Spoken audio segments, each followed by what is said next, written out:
Shalom Bapak Ibu Saudara-saudariku yang terkasih dalam Kristus Yesus.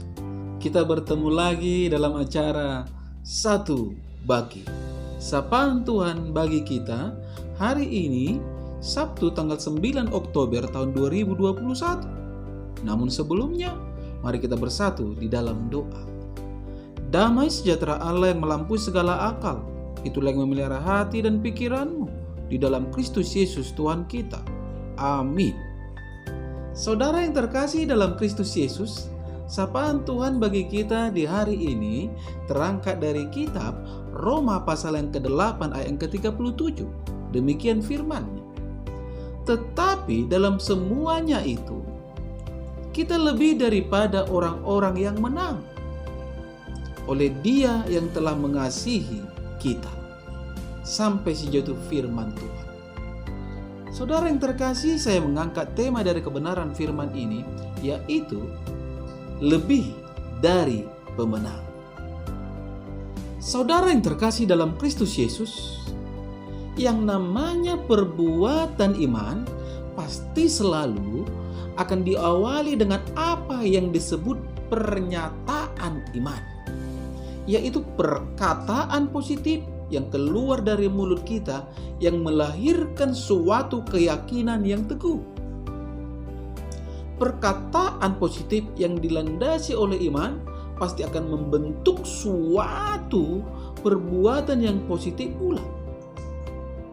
Sehingga sesuatu yang diimani itu tidak menjadi sia-sia, yang pada saatnya akan menjadi suatu kenyataan. Mengapa saudara-saudara?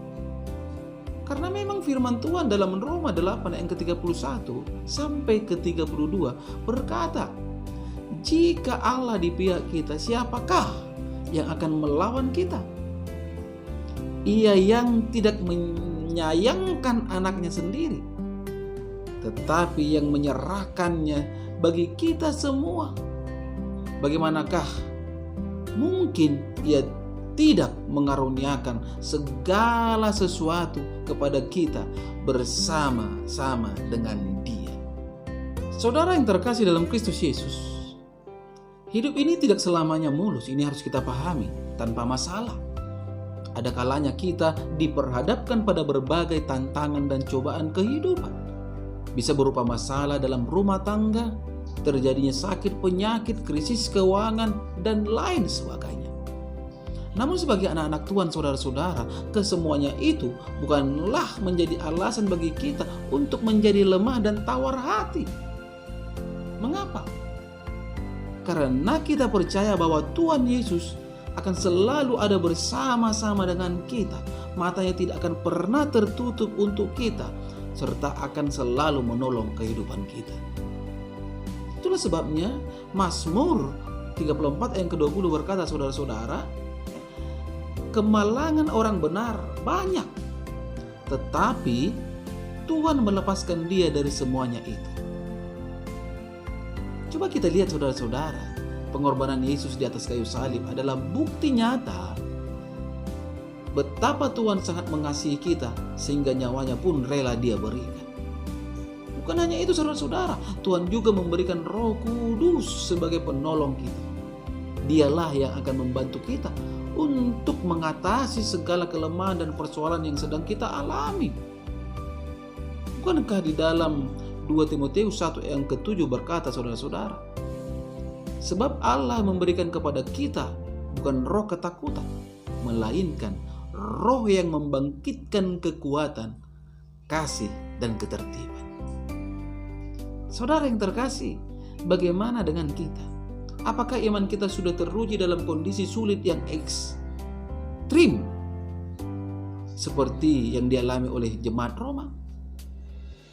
Jika ya, maka kita pantas dan layak disebut sebagai orang-orang yang lebih dari pemenang.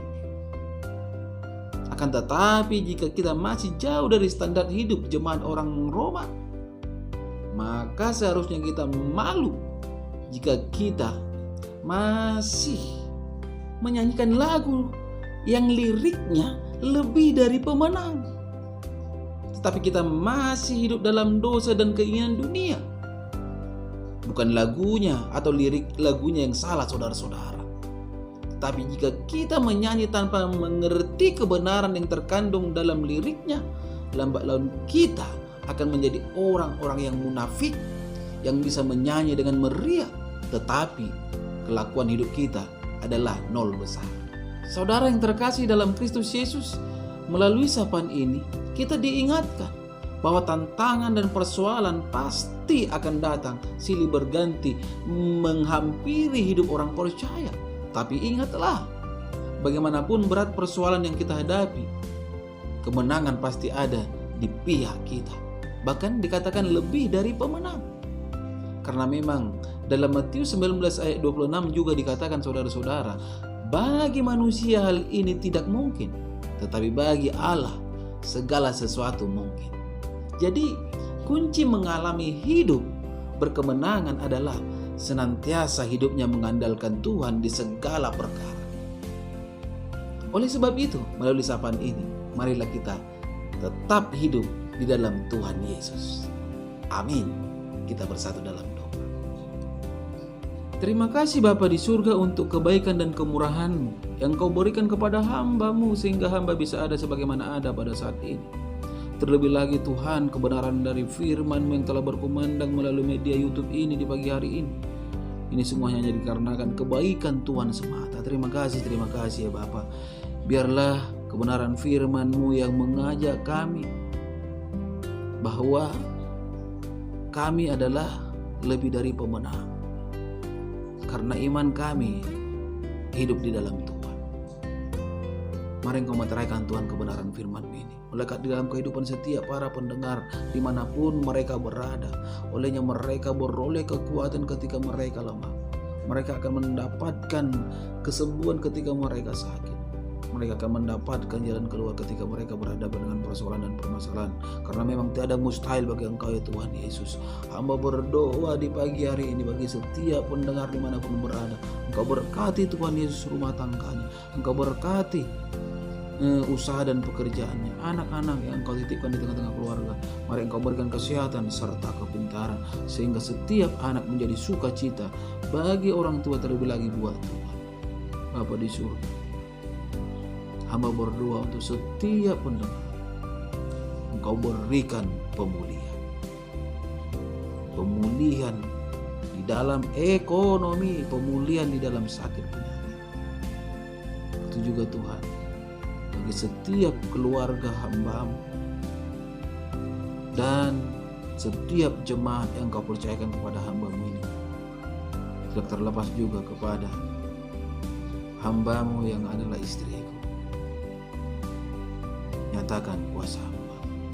Hamba percaya kuasa-Mu akan nyata karena hamba hanya berdoa di dalam satu nama, yaitu Yesus Kristus Juru Selamatku yang hidup. Amin. Salam buat kita semua. Salam sehat.